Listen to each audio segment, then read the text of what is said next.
Hello, everyone, and welcome back to the Rundown, where we talk about 2A news and conservative views. I will be your host today, Craig DeLuz, coming at you from the West Coast, the left coast, behind the Iron Curtain, otherwise known as the Sierras. And today is Hump Day. Mike. What day is it, Mike? It's Hump Day. Hump Day! It's Hump Day. Hump Day! That's right, today is Hump Day. Hump Day is the day in which we attempt to begin the weekend, sometimes with success, sometimes not, but as I like to say, the fun is all in the trying. Unfortunately, Mike, as he was just describing to me, is, he's stuck in traffic in Brooklyn, New York today. So, unfortunately, he will not be with us. But hey, I got y'all. Y'all got me. We're here, and we're going to have a good time. If you are watching us live, when by live, I mean if you are watching us, say it's 3 o'clock on the West Coast or 6 o'clock on the East Coast, you are watching us live, and you're watching us most likely either on OpsLens, or you're watching us on Facebook or YouTube, or you may be watching us on Rumble. However you are partaking, just know that if you put in a comment, I'll be looking for you. And if I find your comment interesting, I'll go ahead and we'll go ahead and we'll read it for the viewers, or read it for those who are paying attention or who are watching us right now. So go ahead, get the comments a-flowing. All right, now before we get into today's news, let's go ahead and start with what we know we need to start off with, and that is a quick shout out to our sponsors. All right, we're going to start here with Hitman Industries. Now, they sell the best rifle and pistol length barrels available on the market. In fact, if you recently purchased an AR, chances are you already have one of their barrels and don't even know it. So why not get another one? Why not rebarrel your old AR if you have one, or if you're looking to do a rebuild? They're the ones to check out. No, by the way, did I forget to mention, they now have Glock barrels. Check them out today at hitmanindustries.net. If you are a first responder, on your first order, you'll get a significant discount. So check them out today. Once again, hitmanindustries.net. You got the California Republican Assembly, known as the conscience of the Republican Party. That's what Ronald Reagan said. Working to help movement conservatives get elected from school board all the way up to President of the United States. Check them out at cragop.org. That's cragop.org. If you want to be a part of California's future today, join CRA. Then we've got Hog Holsters, HAWG Holsters. You can find them at hogholsters.com. If you're looking for an inside the waistband, outside the waistband, if you're looking for a, concealed carry or a tactical holster, whatever setup you might have, whatever light optic you might have, or whatever light you might have, trust me, they can make sure that you have a custom fit holster for your setup. Check them out today at hogholster.com. Make sure you use the discount code The Rundown, all caps, no spaces, and you can get a discount just by telling them, hey, yeah, the guys over at The Rundown sent me. And then finally, if you outdoor gear, tactical gear, cold weather gear, wet weather gear, even hot weather gear, they've got it at uscombatgear.com.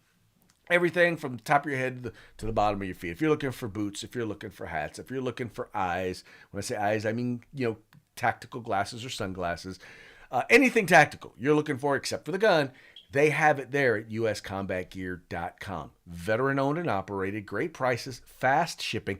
Once again, check them out today, uscombatgear.com.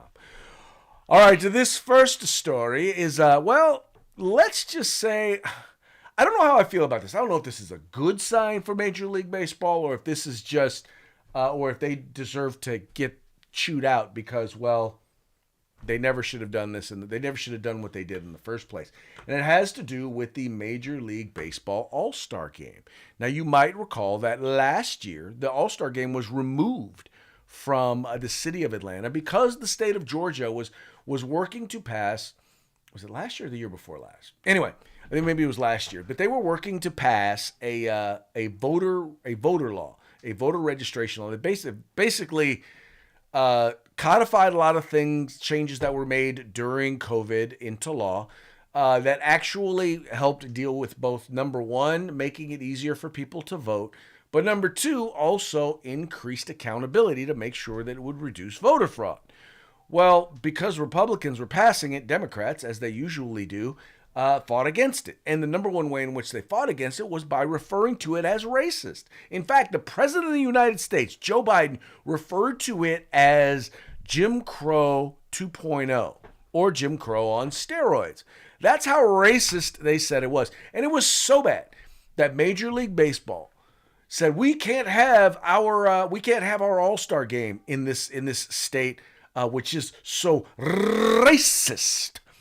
So they took it out of a town where the businesses were overwhelmingly owned by African Americans and moved it to Colorado, Boulder, Colorado, where almost none of the businesses were owned by African Americans because they are not racist. Yeah. Anyway. By the way, they also moved it to a state that has stricter voter laws than the state of Georgia had proposed or had at the time. Anyway, fast forward through the 2022 elections, and as it turns out,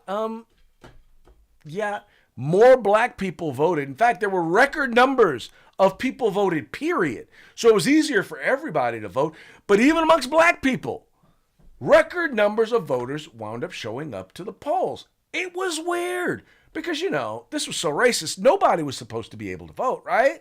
I mean, the way they were calling it, there is no possible way that this could have been. People could have been able to vote because, once again, this law was so structurally racist.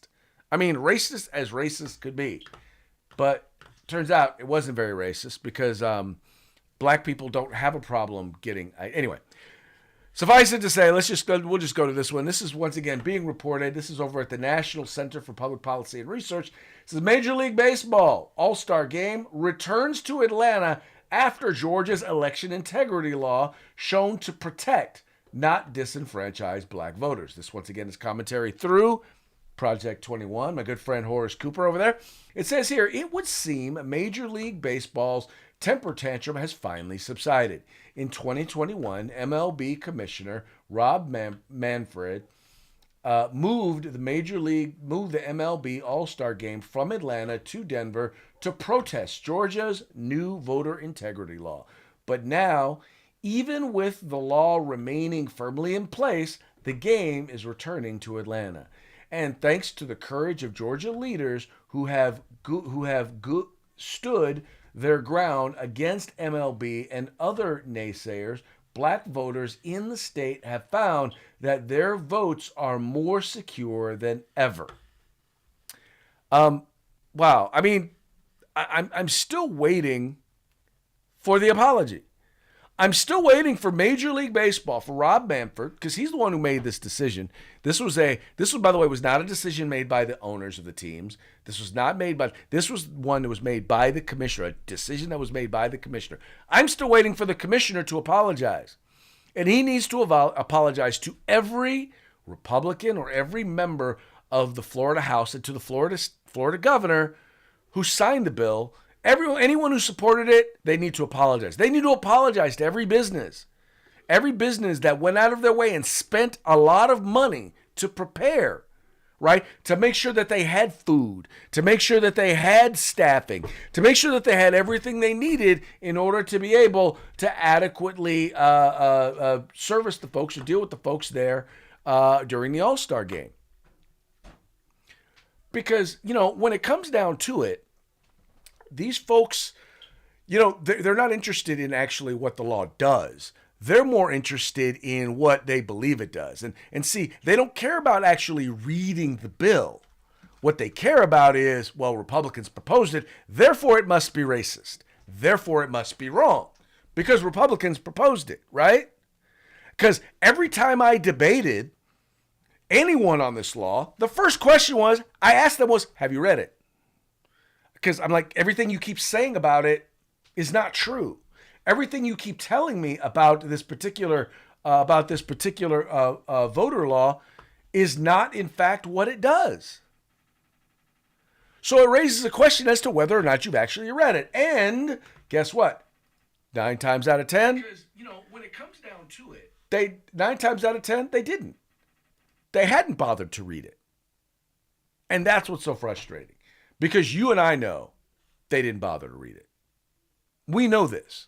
We know that they didn't care because all of their arguments were all based on the idea, all based solely on the idea that, well, those Republicans are racist and they support racism. And because of their racism, this bill must be racist. I mean, they threw that word around like more than the words and the. More than this or that.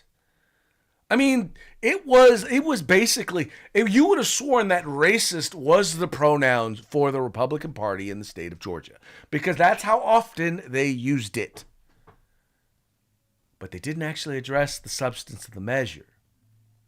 Major League Baseball didn't bother to actually look at the substance of the measure.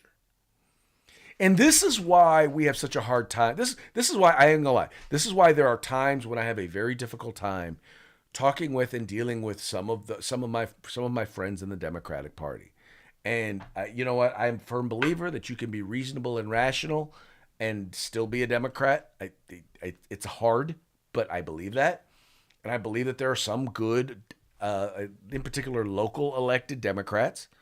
But the problem is that once you start giving into an ideology, once supporting the members of your team become more important than facts and knowledge and reality. See, Democrats always govern in the world as they wish it was, right? As they would hope it to be. Republicans tend, and I say tend to govern the world based on what is, right? Greatest example is Democrats believe that, well, most people are, in fact, at heart, good people, unless you're white. If you are a white, heterosexual male, according to Democrats, you are evil. That's just the way it is.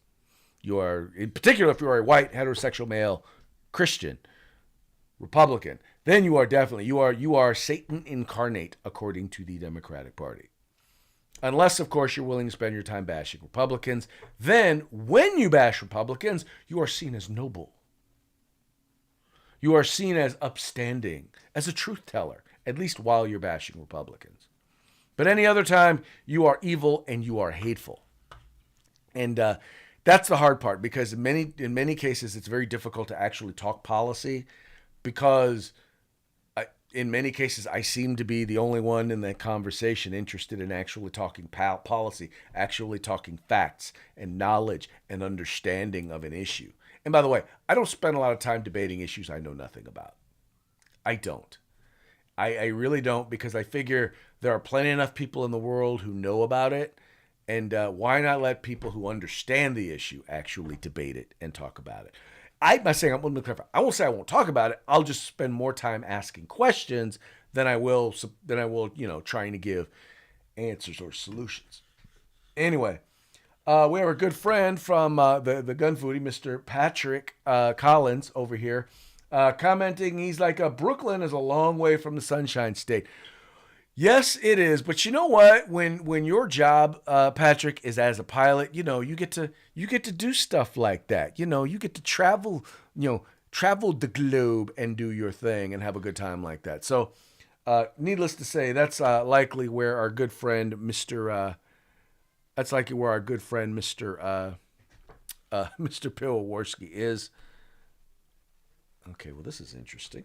Oh, well, it might help if I actually. There we go. Now that ought to work. Okay, so anyway, let's move on to our next story. All right, this next one I am quite sure you will find interesting because, well, I found it interesting. Okay, all Air Force to airmen avoid pro-Trump events. Now, my son-in-law being in the military, and obviously Mike being in the military, that they really go out of their way to kind of make sure that when you are in particular when you're in uniform or when you're in the military or when you're in active duty, that you don't misrepresent or don't what's the word I'm looking for? God, I wish Mike was here for this one. These first two stories are Mike. I mean, I literally had him set up for Mike because he'd want to talk about Major League Baseball. And now we're talking about the military. But anyway, they go out of their way to try and say, look, don't seem political. Don't post a lot of crazy political stuff when you're active duty military. Just because, you have an obligation to follow the commander in chief as long as they are not asking you to do something illegal or to violate the Constitution. But they really go out of their way to try and not, don't be overly political, right? Well, this seemed to be, at least to me, seemed to be kind of excessive in their conversations or in their opposition to someone in the military being able to go out and do what it is, or go out and be a part of something political. And I'm going here to the publisher's website. Okay, here we go. And here it says here, Air Force warns troops to avoid pro-Trump Patriot rally. This is a report. The United States military leadership at Minot Air Force Base in North Dakota recently sent service members a text message warning them that their continued service could be jeopardized if they attended a local rally featuring a speaker from an organization that has historically been supportive of former President Donald Trump. The text message from Minot Air Force Base personnel, which was obtained by Fox News, stated, "Leaders, please exercise caution if downtown this weekend." The text message cautioned any base personnel who were thinking of going into town while the event was taking place late Friday to be careful and reach out for any concerns. The event mentioned by Air Force leadership was the Dakota Patriot Rally, which took place at the state fairgrounds in Minot. Leadership warned Air Force members that some of the people attending the rally could be confrontational to military members. The text message also warned military members that the featured guest speaker would be from Turning Point Action, which leadership claimed was an alt-right organization.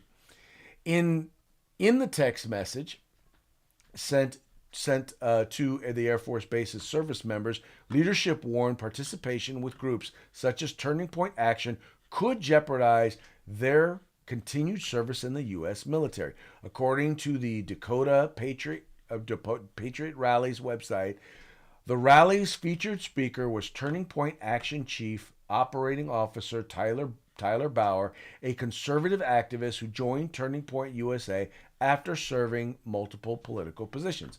Contacted by Fox News regarding the event, an anonymous Turning Point Action spokesperson explained the recent Dakota Patriot Rally event was not officially organized by the organization. However, the spokesman described the threatening message sent by Air Force leaders as absolutely appalling.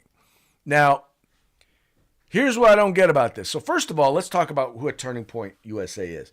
Turning Point USA started off as an organization that is focused largely on college campuses. In other words, it's a way in which, and college campuses and high schools, it's a way in which to engage young people in the political process, but to do so from the conservative perspective by promoting the very values upon which this nation was established. Now, are they conservative? Yes. What they mean by alt-right, I do not know. They're not the Oath Keepers, right? They're not the Proud Boys.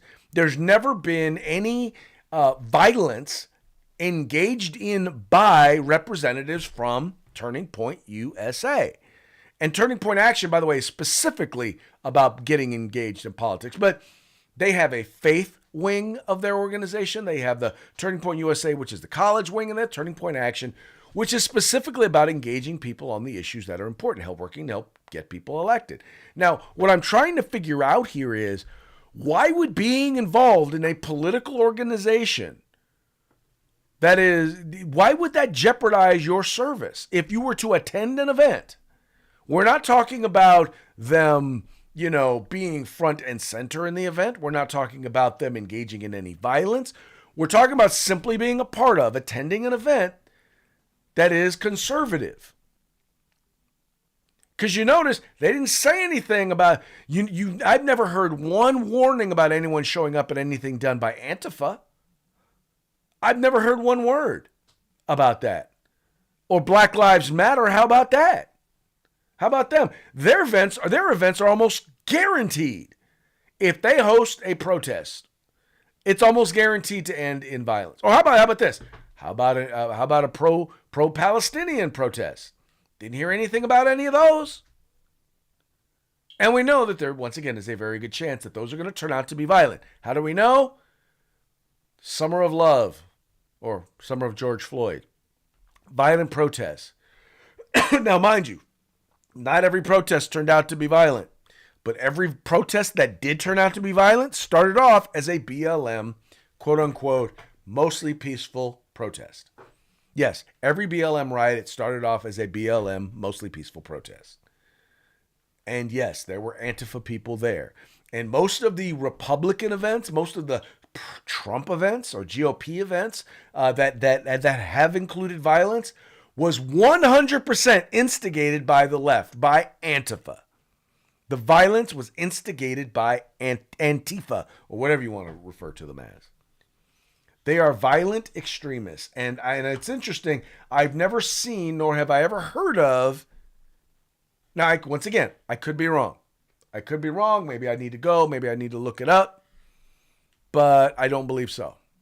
I do not believe that I am incorrect in this one. I do believe that they have, in fact, there has been none of these instances where Republicans or conservatives have engaged in that sort of violence.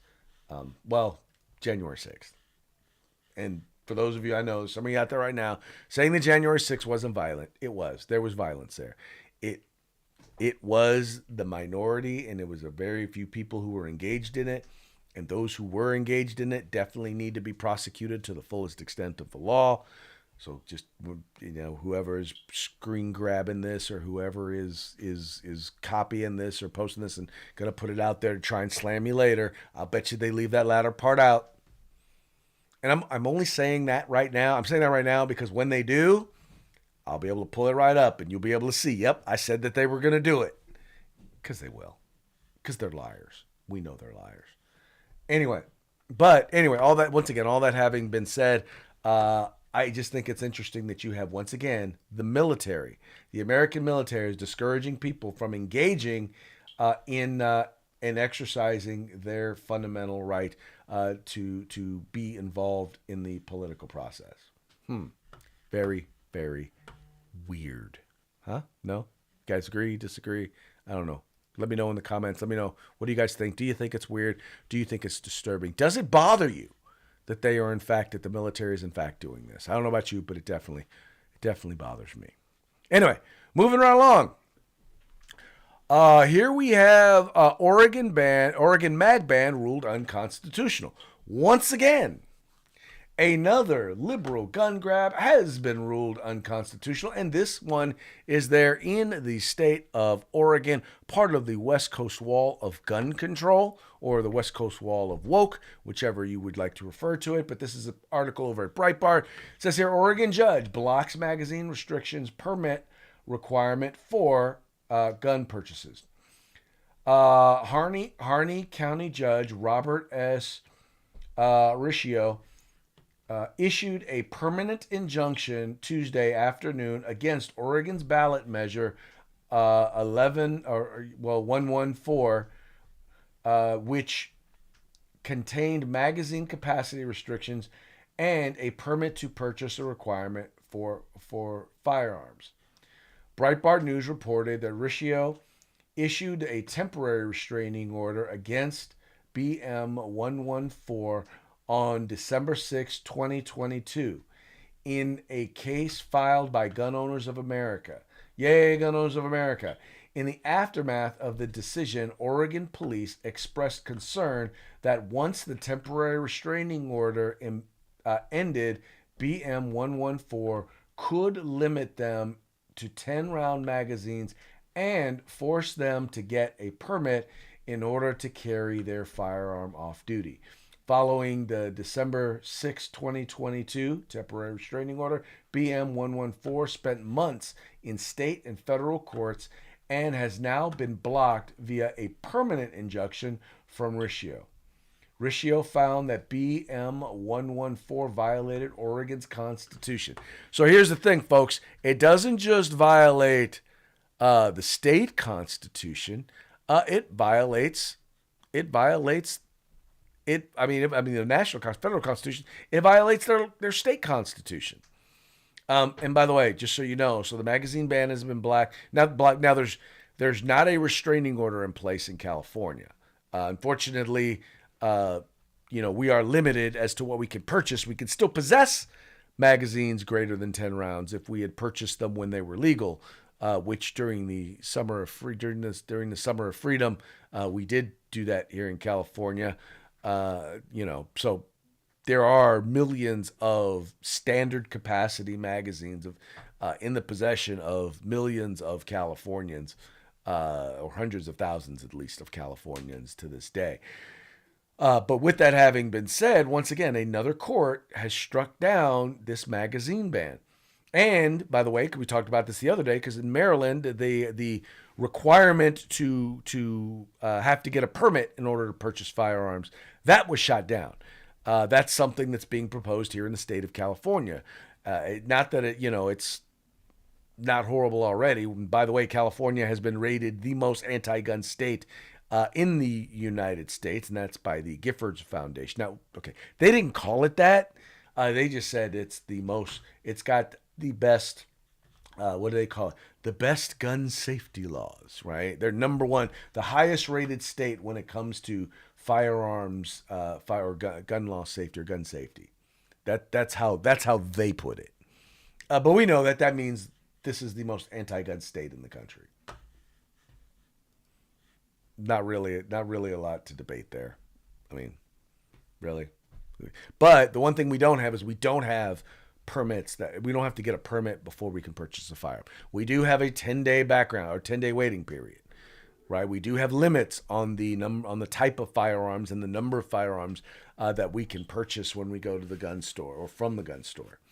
We got a lot of restrictions here, but we don't have to get a permit before we can go purchase a gun. Anyway, all that having been said, it's nice to see that getting shot down. And once again, I just will continue to tell you, Donald Trump. I will just continue to say it. Donald Trump, it was his Supreme Court that changed, that protected our rights, that put rationale and the law back in decisions relating to firearms and firearm policy, and we have much to thank him for.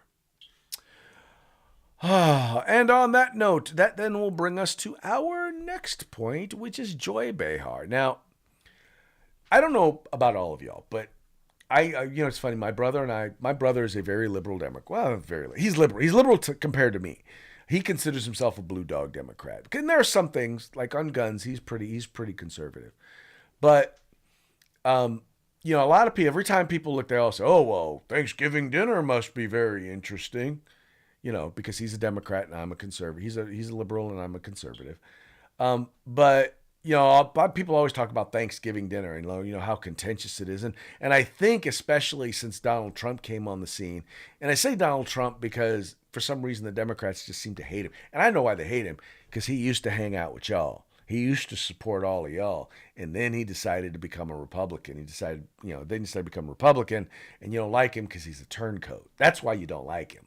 Anyway, all that having been said,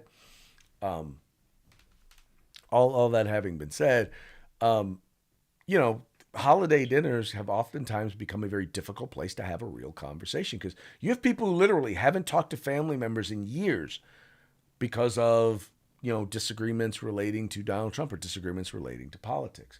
Well, Joy Behar, who is on one of the hosts of The View, and I don't know why anybody watches the show.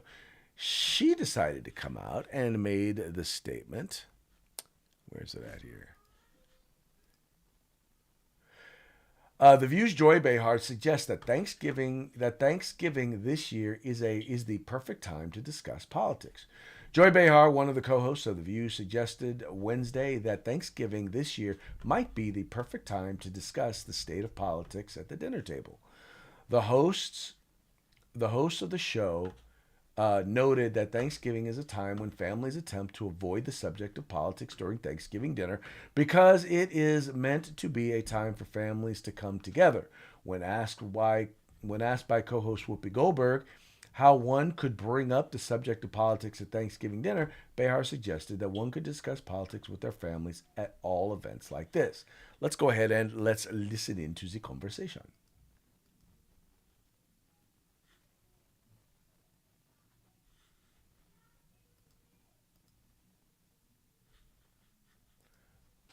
Okay, why is it not? Thank you.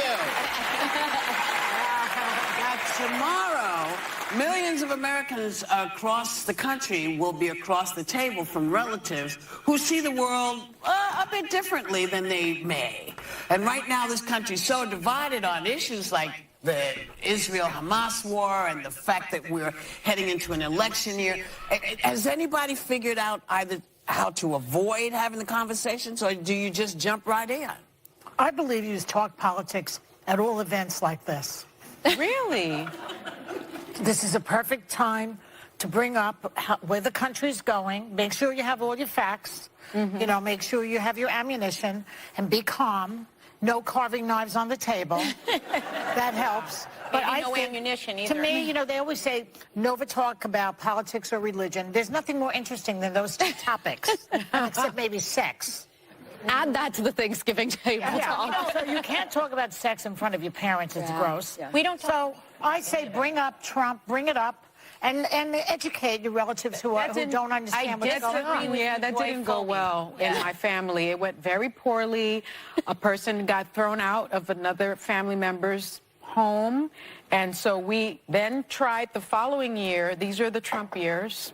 The following year, we decided to have a room, an offshoot room for people to be able to talk. Like an emotional, instead of support room? So instead of infecting the whole Thanksgiving dinner, that bled out into the dinner, and then that didn't work, and so now no politics are on the table is my rule. I feel like when you're with family, for us, it's so, that time is so precious that we're looking at what we have in common, not what we, there's enough division, and you can pass it on the street every day. For us, it's that moment where we really get to be together and catch up and love. The second it goes that way, I think people end up getting kicked out. And give thanks for the I think you go into Thanksgiving. We have a family chat where there's a lot of political differences, and we talk about politics all the time, but we have a rule.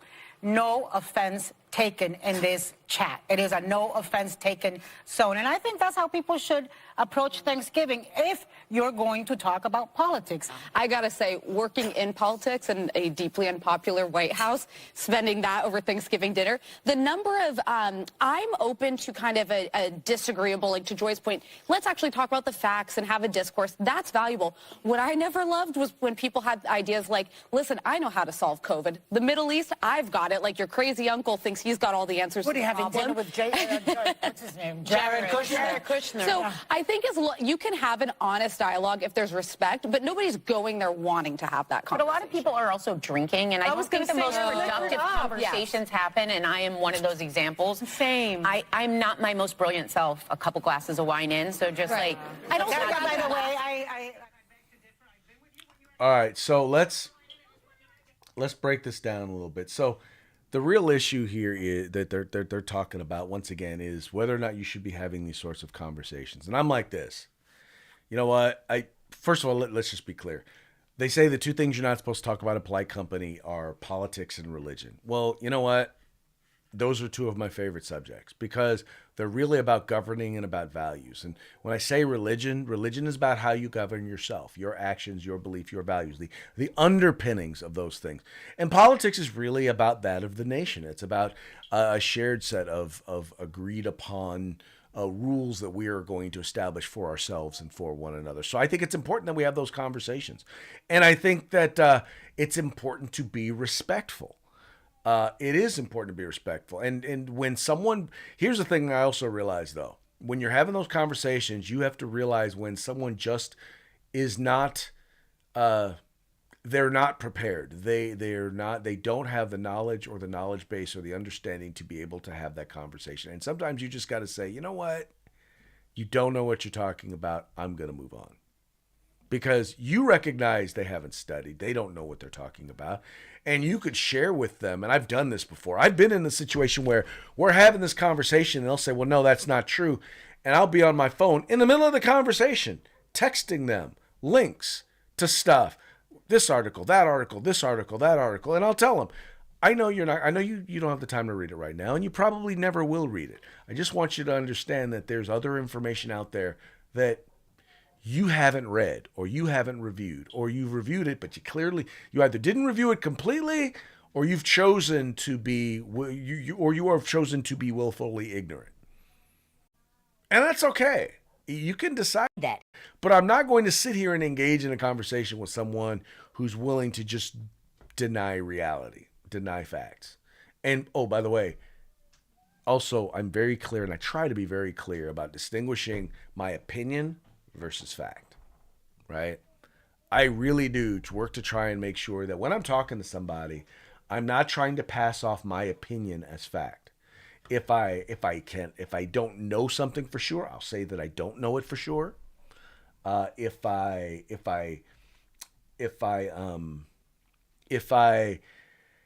get something wrong, I'm willing to acknowledge that I got it wrong. But I'm also at the same time, I'm not going to believe something just because you said it. Just because you said it doesn't make it so. Can you send me something on it? Can you send me a link? I mean, think about this.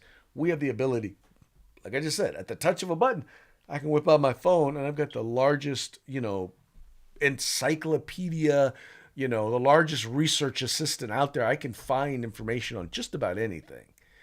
And I try, by the way, I also try not to say stuff that I have not read myself, that I have not looked at myself, not take other people's opinion once again, but really try and review it and look at it myself. But anyway, all that having been said, I am a big fan of having these conversations. I just think Joy Behar is, how do I want to put this? The challenge with Joy Behar saying that is this. There is so much. It's not that she doesn't know, as Ronald's like, it's not so much that our friends on the left don't know anything. It's just that so much of what they do know just isn't so. That's the problem you have with having these sorts of conversations. And if you are a person who engages in those conversations, have your links on the ready. Have them ready to shoot out there. Educate them folks. Educate them folks. Get them where they're supposed to be. Anyway. All right, moving right along. Now we've reached the point of our parting shots, brought to you by Hog Holsters. Hog Holsters are I literally got lost in the middle of my thought. Go to hogholsters.com. Use the discount code The Rundown. It's all caps, no spaces. Get your hog holster today. And today, we've got just one parting shot for you today. There you go. Bam. When a Democrat says threat to our democracy, what they really mean is threat to their corrupt bureaucracy. And I just want you, especially if you are a conservative and you hear this phrase, when they start talking about threat to our democracy, understand this is what they're really talking about. They're talking about the fact that they have a bureaucracy. They have a plan. And anyone who is willing to get in the way of their plan is a threat to democracy. And anyway, that's just how they are. That's just how the left is. Anyway, getting on, before we head out today, let's go ahead and give a second shout out to our sponsors. Go to Hitman Industries, hitmanindustries.net. Get your rifle and pistol length barrels, Glock barrels also. Get them today. California Republican Assembly. If you want to be a part of California's future today, join CRA at cragop.org. Hog Holsters, HAWG Holsters. Go to hogholsters.com. Get your hog holster today. Make sure you discount code The Rundown. Get that discount. And then outdoor gear, tactical gear, rain gear, you name it gear, they've got it at uscombatgear.com. Now, I'm just going to tell you right now, we're not going to be around tomorrow, which is Thanksgiving. We're not going to be around on Friday either. We're going to go ahead and today, as Hump Day, is officially definitely going to make it as the beginning of our weekend. I just want to thank each and every one of you out there for tuning in. I want you to say that when I am saying my Thanksgiving Day prayers tomorrow, are on that list of people. You are among those things that I am most thankful for. The fact that there are people who are out there who are willing to listen to the truth, people who are interested in fact, people who are interested in having a good time, people who are interested in fighting to make America what it's always meant to be. I mean, let's be honest. There's a vision of what America is, and or should be, and I can't say that we've always lived up to it. But to know that there are people out there fighting to make that dream a reality, that is one of the things that I am most grateful for. So once again, thank you. Know that I am thankful for you, and I will look forward to seeing y'all on Monday. Fun day, gun day. Y'all have fun. Don't eat too much turkey.